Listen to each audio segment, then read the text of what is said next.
Ce reportage est produit à l'occasion de la deuxième sortie de la section ciné-vidéo.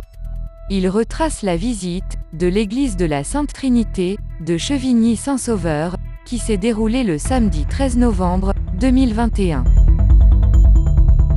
Motivés par cette sortie, quelques membres étaient présents. Daniel, Dominique, Jacques, Jean-Claude, Jean-François, Jean-Pierre et Michel.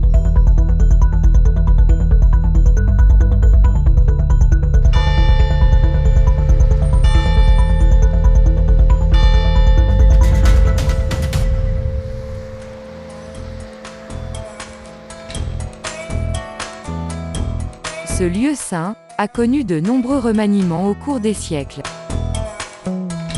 Il a conservé sa magnifique abside en cul-de-four, au-dessus de laquelle on aperçoit les pierres sortant des murs, marquant l'emplacement de l'ancien clocher et de l'ancienne nef.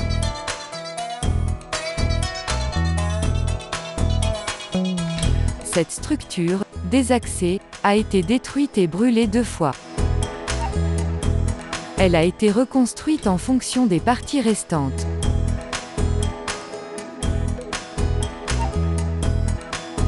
Sa façade ouest, restaurée en 1976, comporte une porte avec un arc roman en plein cintre, datant vraisemblablement du XIe ou XIIe siècle.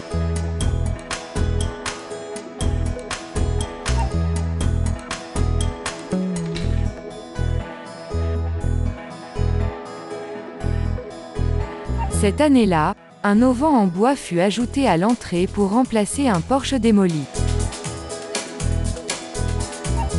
L'intérieur, que nous allons découvrir, abrite des objets et des tableaux très bien préservés.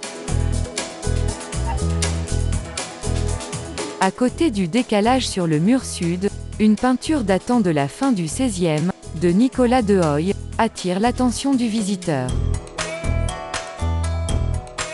En 1975, le maire de Chevigny fait enlever le plafond en bois recouvrant la nef, dégageant ainsi une magnifique charpente, rappelant la coque d'un vaisseau retourné.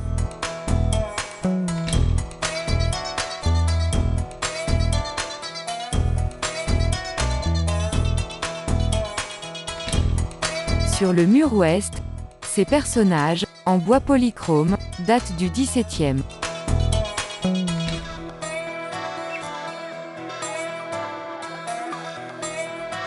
Sur ce baptistère, on peut lire « 1633, a été pavée l'église ».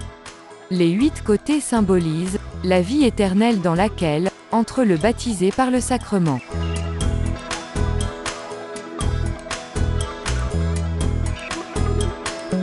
Cette statuette, du XVIIe, a à ses pieds un animal de forme assez insolite.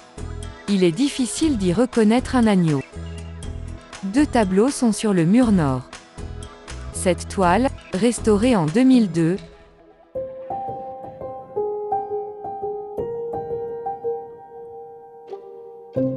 et ce diptyque, œuvre classée.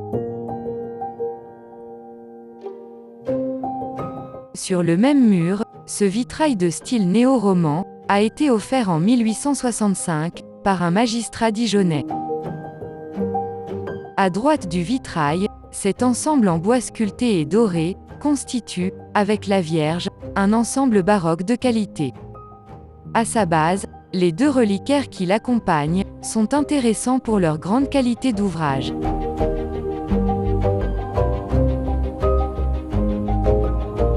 Cette petite Vierge couronnée, en bois argenté, a peut-être été utilisée pour la fête de l'Assomption au XVIIe siècle.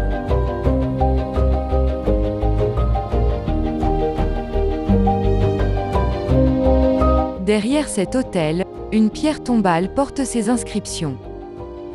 Ici repose Claude Méry, le recteur de cette même, puis, paroisse de Chevigny, endormi en Dieu le Sauveur, le jour du 26 septembre 1650.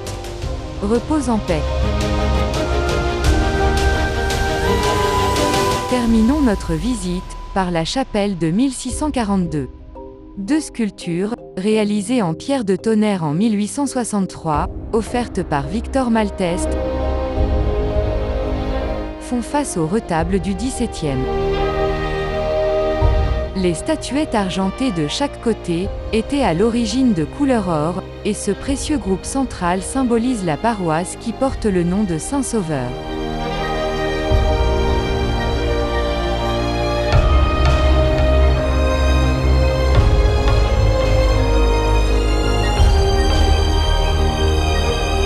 Ce bel édifice fait la fierté des Chevinois.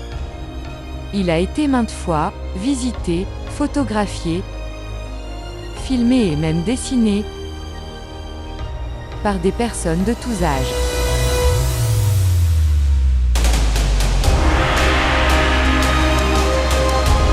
Mais n'oublions pas qu'il fait également partie du logo de Chevigny depuis longtemps.